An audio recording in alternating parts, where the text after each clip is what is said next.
Hello, everyone, and welcome back to another episode of the Cup of Joe with Joe and Joe podcast. I am your host, Joe, and with me, as always, is my wonderful co-host, Joe. Joe, Yeah. you know those times when, like, I don't know, 7 p.m. and you sit down to do something, watch something, whatever, You're and watching then you something. blink and it's 4:32 a.m. and you're wondering how you got here, Oh, and you're sitting there 4:32. and you're 13 and you're crying I'm because you're 13 watching your again? favorite show What and in it's the just fuck? beautiful. Where did my That's chest where hair I go? was tonight, Joe. That's where I was tonight. This was gorgeous. Joe, This what? was amazing. Joe, what sorcery have you done? Why am I 13? Where did my beard go? Magic of Bleach. It was the magic of Bleach, baby. Oh my Just god. it's a Bleach Miss Miracle. It's a Bleach Miss Miracle. That sounds like it's almost something. Like we gotta workshop it a little bit more. It's almost there. It's so close, but it's not quite hitting the way I'd want that to hit. Um, but let's take this bit. Let's wrap it up in a nice little seasonal themed box. You know, you could have your Christmas trees, you could have your menorahs, you could have whatever the fuck you want to have on it. Then wrap it up in that box, put it on the shelf. Just gonna push it on up there because we got motherfucking Bleach to talk about. Holy fuck! Where do I? Where? Mm. When I watched this episode, I thought to myself, all right, maybe I should write down a list. I haven't been writing stuff down like Mm-mm. bullet points just because I'm like I can remember everything I want to talk about. So we're gonna see if that holds true because I still did not write down a list. So the beginning of this episode, um, fuck Yamamoto is dead, and I was prepared for that. I don't know if I quite expected it because I didn't realize when he gets cut in the last episode in his fight with Yuhaba, uh, that he was actually going to be legitimately cut in half, like one of those practice bamboo things that the I don't know if samurai ever actually used them, but you see them nowadays where people use the sword on like the bamboo stick or whatever the fuck, and they slice it in half diagonally, and you're just like, well, that is a sharp blade. Yuhaba had a sharp blade, and his testing ground was Yamamoto's fucking body. So that was a bit intense, just a wee bit. But he is most discernedly dead. Especially because then Yuhapa pulls a Frieza and just fucking eviscerates his body with a single finger, and I'm just like, oh yeah, Yamamoto's gone, and that's sad, but it makes sense. And then, Yeah. oh yeah, go okay. Uh, all right, real quick, touch on the music used in that part of the scene. I have music bits throughout the entire episode because I think the music in this episode, I don't know if I'm just paying attention to it today all of a sudden for whatever reason, but there were like three instances where music went hard and then, or not hard, but like it just fit really fucking well. And then there were also moments where the sound design and like the sound effects that that Oh, they're using, I know what you're talking about. I'm I sure you know what do. you're. Um, I. Oh boy, it's ugh, crazy. not there yet. Not there. Hold. Oh, that's so We're still in hard. Joe. We're still in November. You can't come until the end of November. Gotta hold it in. Oh Um, God, I can't. I can't. God. Anyway, so the music in that very well done. I liked it a whole lot. Um, and then not Yamamoto, Yuhaba is just like, all right, time for us to go. And they start, doing their own thing. They're walking away, and then we cut to finally, we fucking cut. Well, I don't know if we directly cut to this, but I'm skipping over some stuff just to get to the thing that I really want to talk about, which is the fact that our boy finally gets to Soul Society, and I was not prepared for the level of respect they were gonna give to him with his introduction, with his entrance into the Serete. Like, holy, I fucking love it. There's a POV shot, Joe. We get a POV shot of him looking at Oh. the scientist dude Oh. who's trying to get him in there. Forgive me, I don't remember his name. Again, we've been over this. Too many names. Um, and then we see outside of this little fucking glass box that we're in, which I guess that's how they solved big monkey problems. They were just like, fuck this. They put themselves in a glass box and then whisked themselves away. Um, And then, so POV shot from a character, you know who it is. It's not a surprise. And you look at the scientist man. Scientist man falls down. He's got all the fucking Stern Ritter stabby boys stuck in his back. And you look up and you see a Stern Ritter outside of the glass box. And he's just like, who are you? Anyway, I'm Stern Ritter. And then like the perspective shifts. So like you're blasting towards this guy. He never says who he is. And I am like, thank you very much. I don't give a shit. What I care about is giving respect to my boy. And they do that because this man doesn't get another fucking word out before all of a sudden it's just, I don't know if it's to get to Gatencho or if it's just the amount of spiritual pressure emanating off of Ichigo's body at this point. But he blasts out of that fucking glass box and I wouldn't be surprised if he was eviscerated. I don't think that Stern Ritter's around anymore. Ichigo drops off the body. He jumps up. It's just, he's silent. He hasn't said a fucking word. He's just taking it all in. And like you never see his face. Like that's the other thing that I love about this. When he enters Soul Society, it's from his perspective, so you don't see it. When he blasts out of the blocks, you don't see anything but a fucking beam of energy. When he drops off the scientists to what I assume are medics for the Soul Society, it's from his back. He jumps back into the sky. He's up there. You're just seeing him from behind. You have no emotion. You can't see what his face is doing. And then the fucking moment, and this is one of those sound moments, Joe, when he disappears. And then everyone just goes, what the fuck? Because when he comes in, he's emanating this immense spiritual pressure and everyone notices. And like Yuhaba is just like, Ichigo Kurisaki's here. And so are all the captains. And then it disappears. And all the Sterners like, what the fuck? Where did he go? Cut to, not Kenpachi, Byakuya. There we go. I know the originals, Joe. I got this. Whew. Okay. You still have this. You still have it. But he's talking to Byakuya. Or more so, Byakuya's talking to him. I don't think Ichigo says a fucking word. He's just standing there in the rain. And Byakuya is just talking, like, is everyone else, like, is Ruki okay? Is Renji okay? Oh, I guess he does respond to that. He's like, yeah, they're all right. And he's like, okay, that's good. I'm a little fucked up at the moment. I really want to go to bed. I know you're a human. You don't really belong in this, but, if you could just help out a little bit. And then the moment when we start just focusing on Ichigo in this conversation, they do something which I think is so fucking cool. Like, the level of detail that they've been granting to this series, the amount of like care they're putting into it, I just love it because you can see how much the people working on this really do care. And when the rain starts falling on him and they just start one by one, the droplets start steaming until you start getting a bunch of like a wall of steam and it starts swirling up because of all the energy surrounding him. And then even there's a little, do they use the fucking Dragon Ball energy sound when he's like his spiritual, like I heard it a little bit.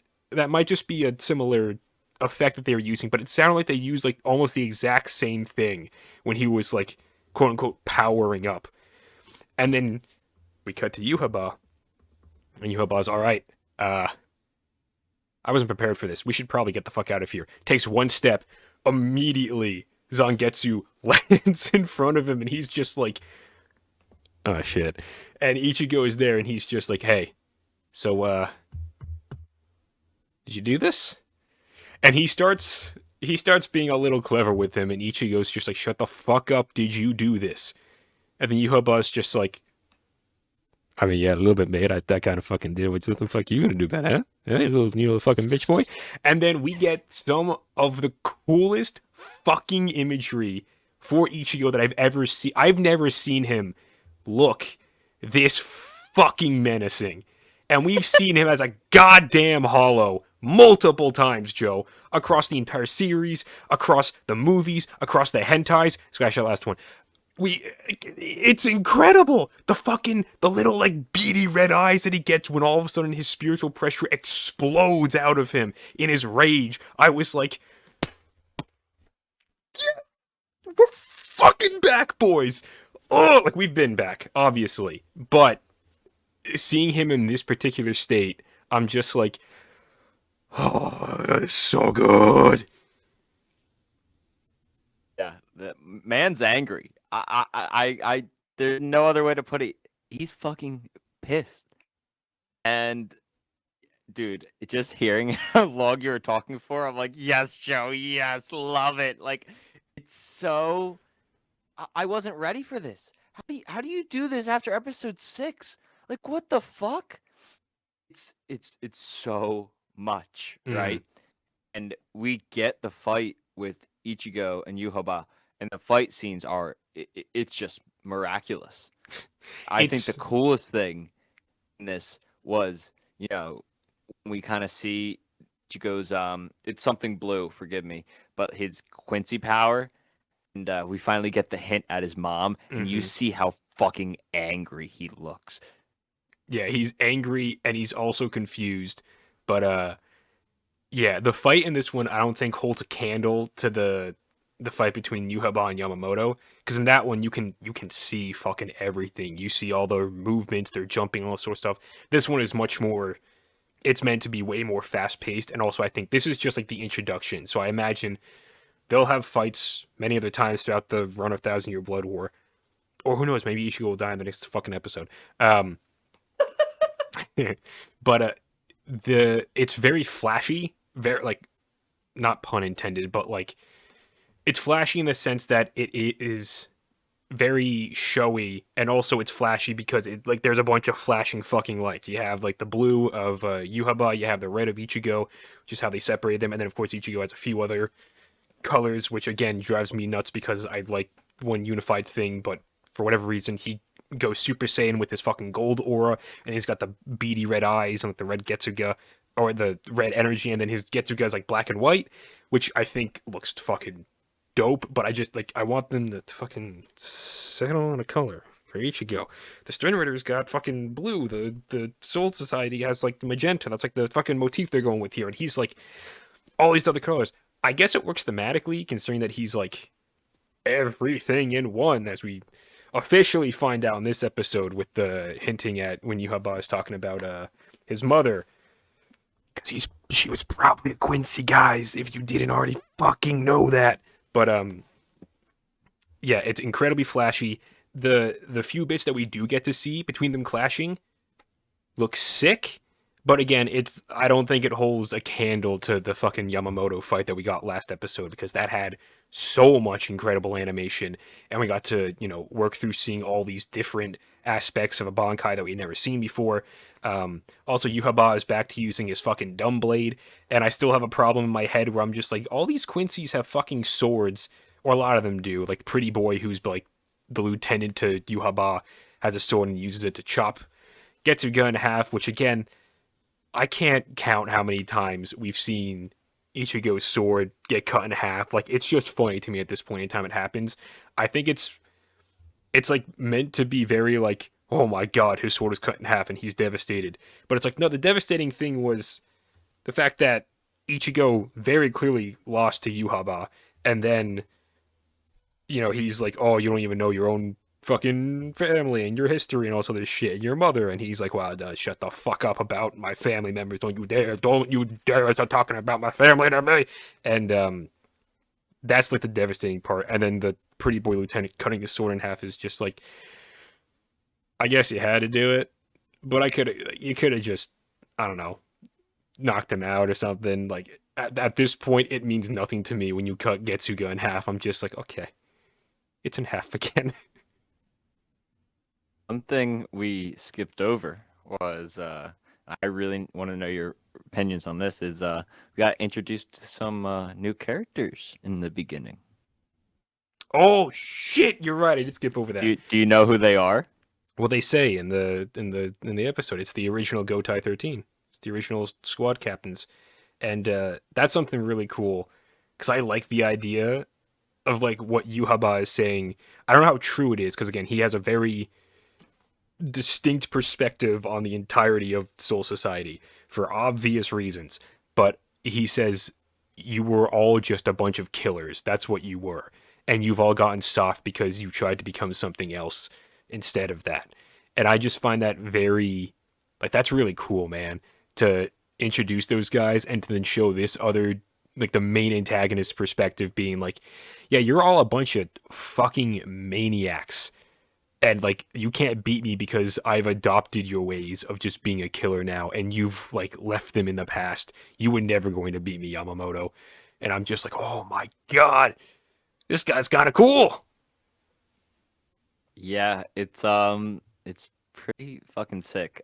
So Joe, this was not something that was in the manga. I did know This that. this was literally announced last week I was gonna that we were say gonna I be saw getting this. this. I saw this on I like was like, Instagram and like other things where people were just like I was new Hell chapter introducing original Gotai 13, and I I was was like, like, what you the have to fuck? be fucking. I watched the videos. I was like, oh my god, we're getting this. And like, I mean, we could spend the whole episode just talking about each character, but like, obviously Yamamoto's in there. I'm not sure if you noticed, but Rurika was in there with the eye patch on, or a version of her. Wait, And then wait, Fullbringer, Rurik? Wait, what? yes, it's supposed to be like either a descendant or like a different incarnation of her. It, Oh, so there's a lot of lore, trust me. Um, fucking hell! Oh my god! oh, and then oh my goodness, he's gonna Unahana. Did you I see did young see. Unahana? I saw young Unohana in Oh, there.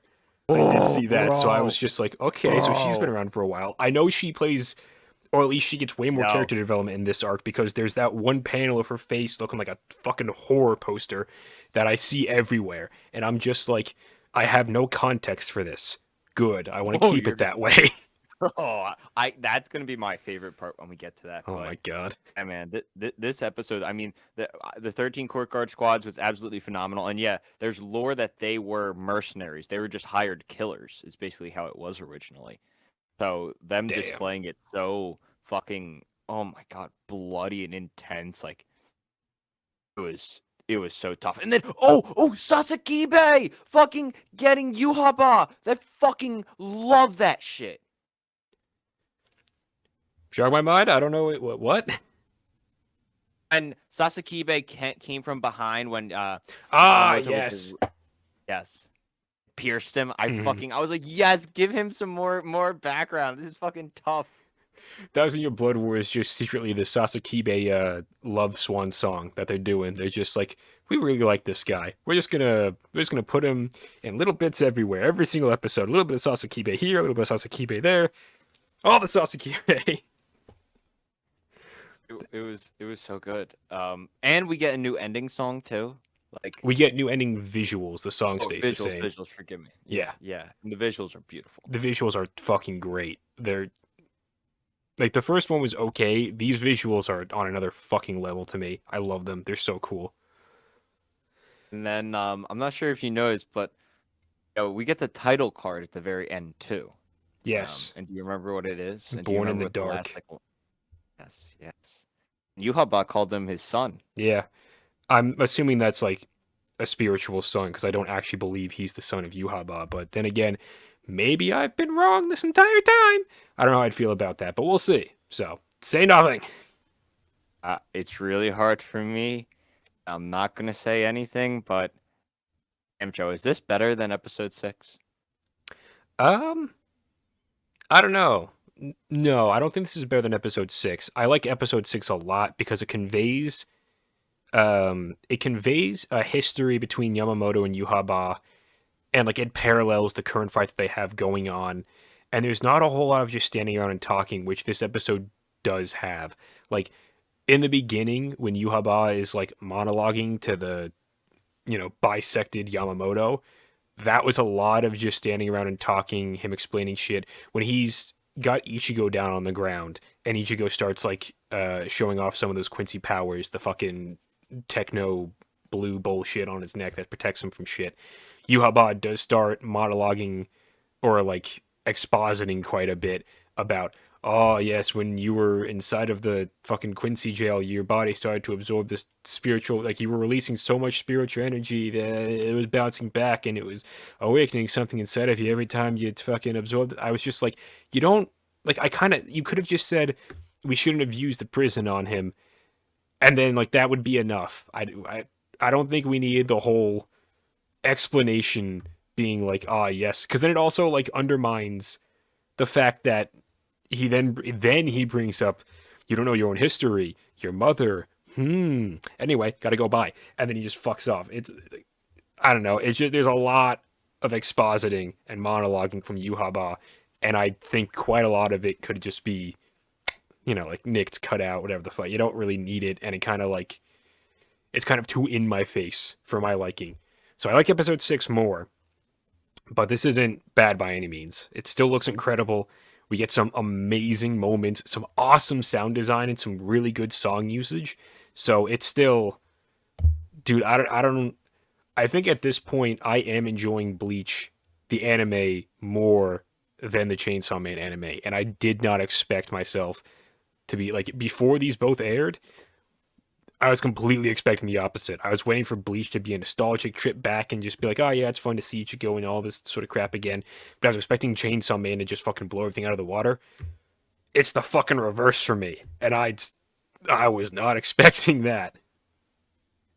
Yeah, man. It's I don't know. I think it's episode 7 for me, just for the fact my man's angry, and we get to see him so fucking pissed.